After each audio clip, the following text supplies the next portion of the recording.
Hey everyone, welcome back to Bali Talk. This is episode 4. We're just going to run through what we've found on the internet this week. Hopefully found some things which will help you, entertain you, maybe make you laugh. Let's get into it. So the first thing that we've found is, we just thought we'd go through it just as a reference point for you. So someone has just posted a price list about airport transfers. So basically I'll just run through it. So for an airport transfer to the Kuta area, this person's quoted about 200,000 rupiah. Same for Legion and same for Jimbaran. For Seminyak, looking at 300,000. Sanur, they've quoted 250,000. Canggu, 350,000. Nusa Dua, 300,000. Ubud, 400,000. Uluwatu, 400,000. Padang Bai, they've quoted 500,000, sorry. Tanah Lot, 450,000. Candidasa, if I pronounce that right, they've quoted 700,000. Kintamani, they've quoted 700,000 again. Lavina, they've quoted 800,000. Madiwi, I'm not sure I'm pronouncing that right, 800,000 again. I'm not sure how to pronounce the next one either. Pemutaran, 900,000. And finally Ahmed, 900,000. So that just gives you a rough idea of potentially what you might have to pay for an airport transfer.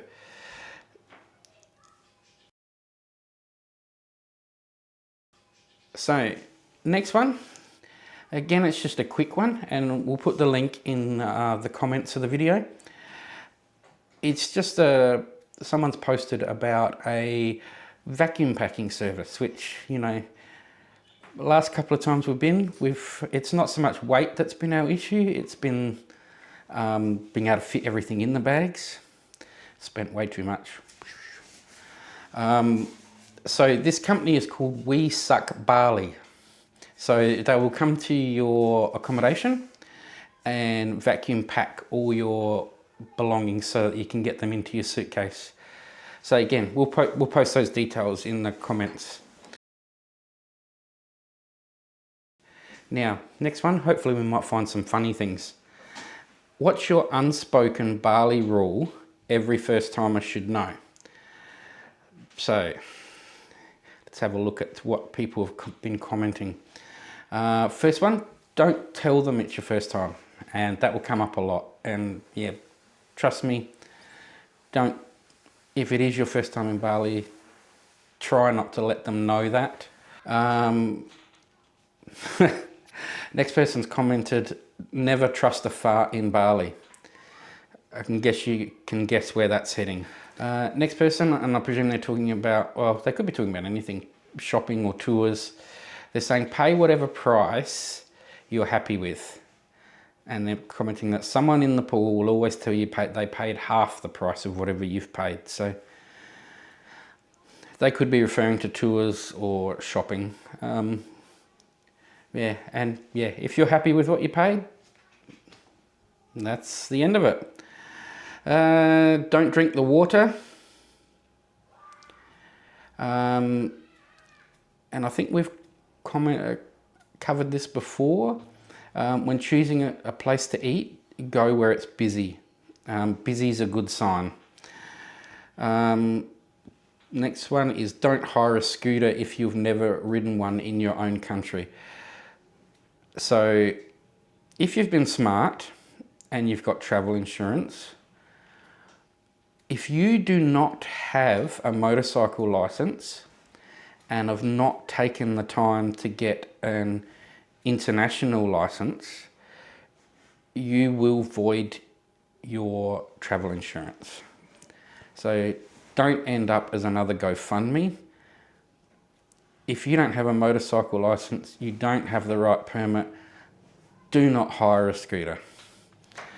So next one, sanitize after touching money or pretty much anything.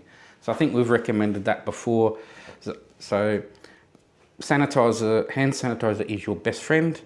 So touching menus, touching money, shaking hands with people before and after eating, before and after toilet, all that sort of thing. If you keep that up, it will go a long way to helping you avoid getting sick. Next one, don't drink the tap water or brush your teeth with tap water. That's common. Wear a helmet. So that's even if you're using Grab and Gojek as a passenger. If they haven't got a helmet for you, or if you don't have your own, don't get on the bike. Because again, you'll void your travel insurance if you're not wearing a helmet. Next one is when changing your money, be the last one to count the money. Again, that's a common scam, sleight of hand. For God's sake, people, if you go to Bali and you need to change cash, go to an official BMC money changer. A lot of the other ones, especially if the rate is much higher than everywhere else, you're probably going to have the changer try that sleight of hand trick on you, and maybe one, maybe two, maybe three of your 100,000 rupiah notes will vanish. So make sure you're the last one to count it. And if they ask for it back, don't give it back again. Say no thank you instead of no when they are nagging you. So that's quite common as you're walking down the street. You'll get people trying to get them to go into their shop, whether it be a tourist goods shop or a spa. The restaurants and things aren't so bad, but yeah, tattoos, spas and the tourist shops, you'll probably get people hounding you to go into the store. Just a polite no thank you, keep walking. Next person's commented, hand sanitizer before eating or picking your nose. Oh, this is funny. If it has an Adam's apple, it isn't a chick. Another one, never trust a fart in Bali. Next person's commented, don't wave to the scooters or cars, they'll think you want to ride. Here's an interesting one. Don't say you'll come back or you'll come back later, because trust me, they will remember you. So that goes for the spas, for the tourist shops. My wife Cara did it and said come back later, and every time we went past this particular spa, they were trying to get her to come back in, and they remembered her name. So if you've got no intention of going back, just don't say that. Just a polite no thank you. This person's recommending maybe learning a few Indonesian or Balinese words. Terima kasih, thank you. Tidak terima kasih, no thank you. Just a few little things. Yeah, and again, that's probably a lot of it. It's just the same thing. Money changes. Oh, another person here saying, don't throw a banana at the monkey forest. I presume that might cause a bit of chaos. Yeah, so a lot of it's talking about hand sanitizer, scooters, that sort of thing. So we'll move on to the next one.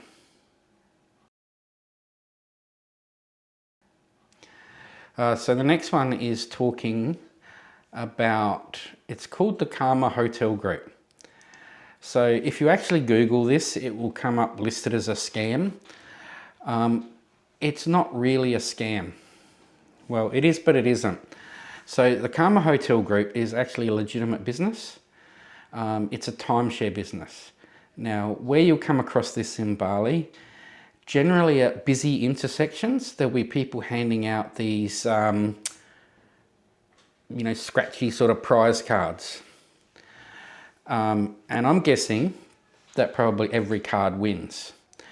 But what you have to do to get that prize generally is to go in a taxi down to their resort, I'm not sure where it is, and sit through a high pressure sales pitch.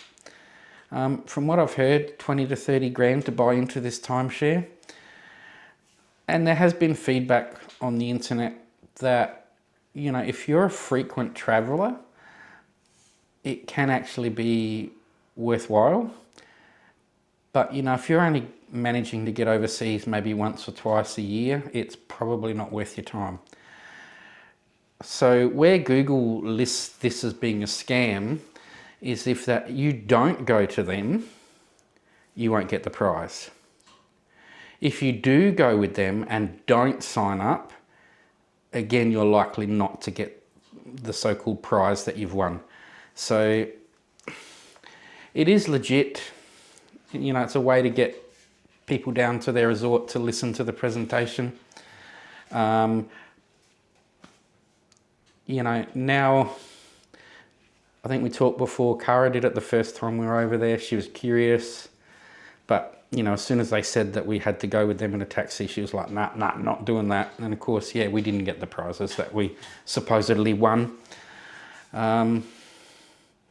If you're not interested, just a polite no thank you, keep walking. Hey, by all means, if you're interested, you're a frequent traveller, you've maybe got that sort of money to put into it, go and have a listen to what they've got to say. It's not going to hurt. From what I have heard though, it's high pressure sales. So just be prepared. Next one. Some feedback from travellers. It is asking, what's the best food you've had in Bali and where? So let's see what people have got to say. So first one is the lobster at the Locale, tenderloin steak at Le Monde, goat's cheese salad at Coup d'Etat. Next person's recommending Warong Mura on 66. A place called Long Time in Canggu, Mingle Cafe in Ubud. Apparently the seafood curry is the one to go for. Ginger Moon Canteen, Cafe Mocha in Seminyak. Look, it just goes on and on and on. There is some amazing places to eat in Bali. We really liked the Crumb and Coaster just off of Poppies 2. We really liked the Legian Food Court, in particular Chops 88, the Green Warong, and Clark and Young were the three that we've been to. Good cheap meals if you're just looking to quick meal, just and very, very cheap. Probably about $7 Australian is about the most you'd pay per meal. Now, the next one is asking, they're wondering how Jetstar are with weighing carry-on heading back to Australia. I won't go through the comments because it's pretty much the same experience that we have had. It's really mixed. Sometimes on the way back, we've had our luggage carry-on weighed. Sometimes we haven't. So best thing to do so that you don't get caught out is either to buy yourself a little travel luggage scale, very, very cheap around the place. Or if you're staying, most accommodation would have a luggage scale somewhere. If you just ask your reception, just check it before you head to the airport and, you know, take a few things out if you need to, rather than getting caught at the airport, because, yeah, the fees can be significant if you are a bit over. But yeah, hit and miss whether it actually gets weighed or not. So, do we need to take our passport around with us? See what the comments say, but technically, yes, you do. No matter where you go in the world, you know, you're not a citizen in that country. You should be carrying your passport with you at all times. Now, most of us don't like to do that. So, and the last thing we want to do is for it to be lost or stolen. So what a lot of people do, and what we did last time, and yeah, what a lot of people are saying they do, is to have photos of it on your phone and leave the original secure back at your accommodation. So there have been reports that immigration have been out doing spot checks in some of the tourist areas, and apparently they have been okay if you have all that proof on your phone. But if they do want to see the original, you've actually got 24 hours to produce it. So if you have left it at your accommodation and they insist that you provide it, you've got 24 hours to show that to the local tourist police, I believe. So yeah, most people here are saying no, they don't take it with them. So yeah, it is a requirement in most countries, but in most countries, either if you want to do a scan or a photocopy, that you, what we've done sometimes when we've been over is just have like a little folder with the plastic sleeves in it, and we've just had printouts of things like the visa, tourist tax, copies of passports, that sort of thing in there. And some people are saying the same thing there, that they carry photocopies around with them. Now, one for you ladies. Someone is asking whether there's any clothing shops for plus size women. Let's see where people are recommending that you go. First place that's recommended to go is a place called Jinx. I'm not exactly sure where that is, but if you Google it, you should be able to have an address that you could give to a driver or a taxi. Next one, yeah, Jinx the label, apparently. I'm guessing it's a bit hard to work out from the way they've written this, but I'm guessing that's in Canggu. And the other place they've recommended is Siki Shop number 5 at Sanur. So here's a bit more comprehensive list. So in Canggu and Dalang, I'm not sure how to pronounce some of these things, but someone's recommending Bugietta Boutique, Millennia Outlet, or KD Wear. Legian and Seminyak, they're saying Jinx the label, Divine Diva Bali, Uwita Moon Bali Kaftan Clothing, that's a long one, Beachwear Beach Fashion, Nadoro, Twice Shop, and Katuts. So Katuts, I presume they're talking about the one that's in Garlic Lane.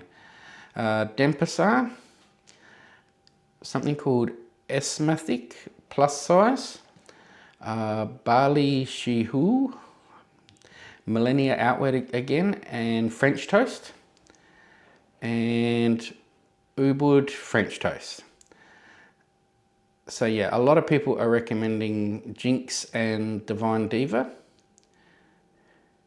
We haven't been to either of those. Siki Shop is coming up quite a bit.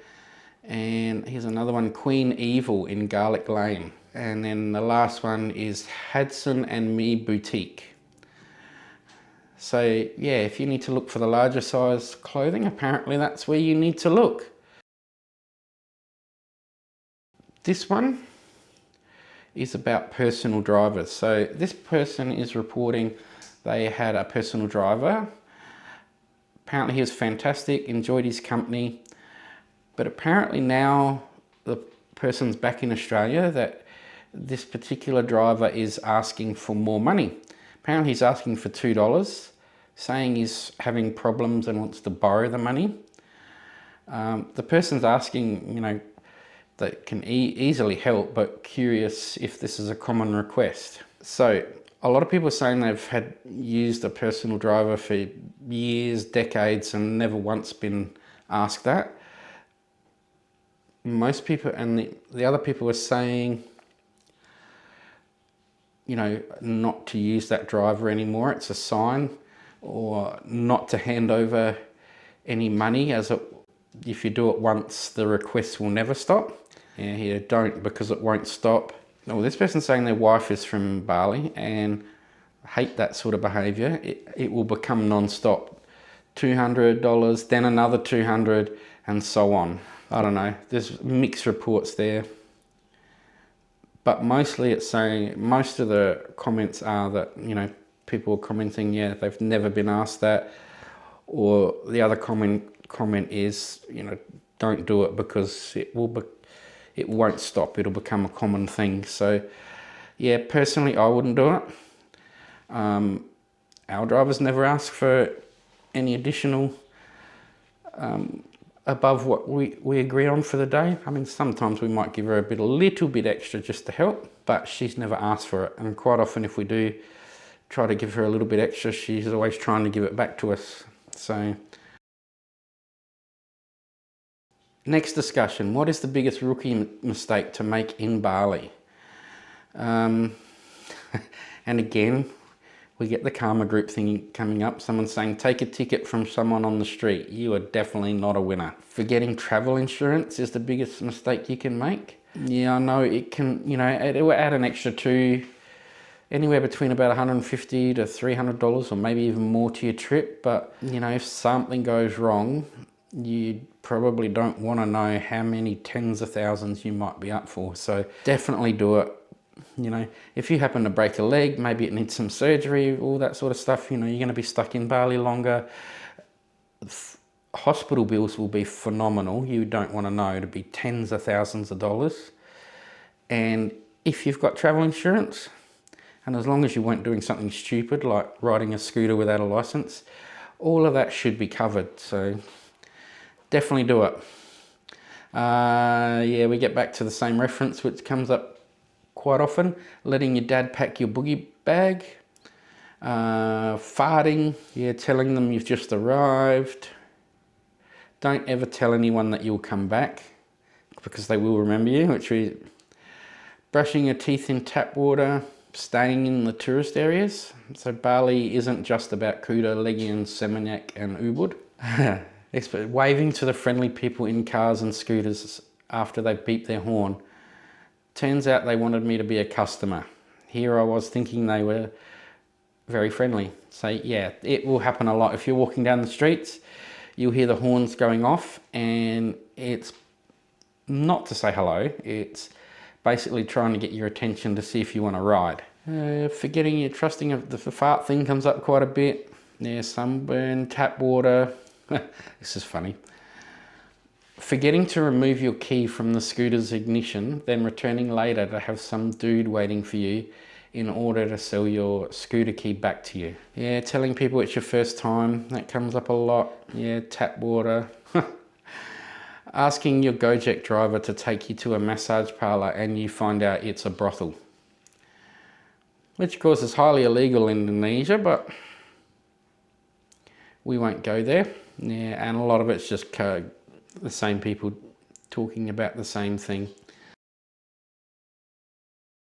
So next one, asking if anyone's been to the new Icon shopping mall in Sanur and would you recommend visiting it? So first person's, we haven't been there, so we can't comment on that. Maybe have a look next time. But generally you'll find the malls in the tourist area, so like Beach Walk, Icon, those sorts of places, they'll have shops that we're familiar with, but they're really not any cheaper than Australia. So, might be worth a look to get out of the daytime heat, air conditioning, but you're not probably going to find any bargains. And this first comment's pretty much saying that. They went there a couple of weeks ago. It was nice, beautiful spot on the beachfront, but the shops were a bit pricey, way more expensive than back home. Next person, great if you want to pay Sydney prices, overrated. Nice place, lovely views, some nice restaurants. Next person, it's just like any other shopping mall anywhere in the world and overpriced. Next person has found the majority of shops were similar to home, but there is a large shop on the ground floor which has Bali souvenirs and clothes, all cheap and fixed priced. And the Sand Beach Bar is right next to the exit, apparently. Same prices as Sydney, but you have a beachfront view. Just a big expensive shopping mall that's overpriced. Expensive but good sushi, cosmetic shops, bathrooms and an aircon. So probably Beach Walk, you would find the same thing, that you're really not going to find any bargains. The one place that we did go to last time was one of the MFO, multi-factory outlets. We went to the one actually up in Denpasar, not on Sunset Road. And yeah, it was pretty expensive, So last one that we'll cover today is a business in Bali has posted a article about how to stay safe in Bali. So we'll just run you through some of the things that they recommend. So what they do highlight, and this goes for anywhere in the world. So Bali haters, you know, from what I've heard, Paris is overrun. London is overrun with snatch and grabs. You know, Paris is pickpocketing. You know, there's lots of, you know, tourists get targeted no matter where they go. So they're pointing out that it's easy to forget that tourists are often the targets of these sort of petty crimes. Gets labelled as petty crimes, but you know, you're a long way from home and you know, you get your phone stolen or you get your gold chain ripped off your neck. You know, it can be pretty distressing. It's not petty to you. So their first thing that they mention is to only use authorised money changers. So that's places like BMC. These little street ones that are in the back of the little street shops and that sort of thing. You're more than likely going to have that sleight of hand. You know, they'll try and pull that on you. So they're saying, so this is coming from a Bali business, as I said. So to identify a legitimate money changer, you'll see they advertise no commission. They should have their certificates and licenses on display, and they will have a shop front. So it's not just some random guy with a desk in the back of one of the open shops or a roadside booth or anything like that. So the next tip to stay safe, we've already covered it today. Don't ride a motorcycle unless you're experienced and fully licensed. So that means, like, if you're coming from Australia, or not sure how it might work in other parts of the world, but it'd be similar, you must have an Australian motorcycle license. Then you would need to go to your local, what are they called, motoring association, and get your international permit. You've got to have those two things to legally ride. I know if you go over there, there's probably a lot of places that will still rent you the bike if you don't have those, but please don't do it. There's way too many, you know, people jumping on scooters in Bali that have never ridden before. They don't have a license. You know, they've maybe had a little bit too much to drink and, you know, something goes wrong. They end up in hospital. All of a sudden they've got $100,000 bill on their hands. They're launching GoFundMe pages or expecting the Australian government, Australian taxpayers to, you know, pay their expenses and fly them back to Australia. You know, it just doesn't work that way. You make sure you have travel insurance and you make sure you have the right licenses, and do not get on them under the influence of drugs or alcohol, because that will wreck your travel insurance straight away. So the reason you have to have your motorcycle license, I know in Australia with a full driver's license, I can still go and ride a scooter, but only up to 50cc. In Bali, the scooters aren't like that. From what our driver has told us, they're all sort of 125cc and upwards, which means I would need to have a full motorcycle license to be able to ride them. And the way the traffic is and the way the roads are, you'd probably want to have some experience as well before you head over there. So their next tip for staying safe, use trusted transport. So let's see what they recommend. Yeah, so the first point they raise is, you know, when you arrive to Bali, you get through immigration and customs. You walk around the bend past the shops and then you'll hit the runway. And there'll just be driver upon driver and driver all down the right-hand side of the walkway, all yelling at you, all transport. Some people you'll see, they'll be holding up signs. That's people that have pre-arranged their transport. So unless you've got someone you trust or you have family, you know, that has someone that they trust, probably the best two options you've got is to either use the Bluebird app or either use the Grab app. Now, they're both available in, you know, I think Android and iPhone app stores. but you'll probably need to put WhatsApp in, install that first, so that you can verify those apps. That's how, when I installed my Bluebird, because you're not on an Indonesian SIM card, the messages to authenticate your details in the My Bluebird app came through WhatsApp. I know that sounds confusing. So install WhatsApp first, then install the My Bluebird app or Grab app and set that up. You don't have to add your card to it if you're worried about that sort of thing. What we did, and it works similar to the Uber app, you know, you tell, well, it'll pick it up if you've got location services switched on, but put in the pickup point, put in where you want to go to. It will give you a couple of options. You can either meter, or you can pay a fixed price. And you've got the option of, if you haven't set up, you can pay cash or card. Card you can set up before you go, you don't, and once it's there, it's there. But if you're worried about that, just don't put your card details in. You can pay cash every time, no problem. So the next tip for staying safe, put your phone and bags away when you're on a bike or walking the street. Now they're saying bag and phone snatching aren't common as a crime in Bali, but I have seen lots and lots of reports in the Facebook groups of it happening. So basically, particularly with jewelry, if it's worth a lot of money or if it has some sentimental value to you, don't even take it. Leave it at home. If you're on a bike or walking down a street, you know, you want to do some filming or take photos, make sure you're holding the camera or phone on the side of your, away from the street. So if the street's there, you hold it on this side. Same with your handbags and things like that. Don't have them on the street side, put them on that side. Because what will happen is you won't even know it's happened. They'll just come. The streets can be quite narrow, especially if you go somewhere like Poppies 2, Poppies 1.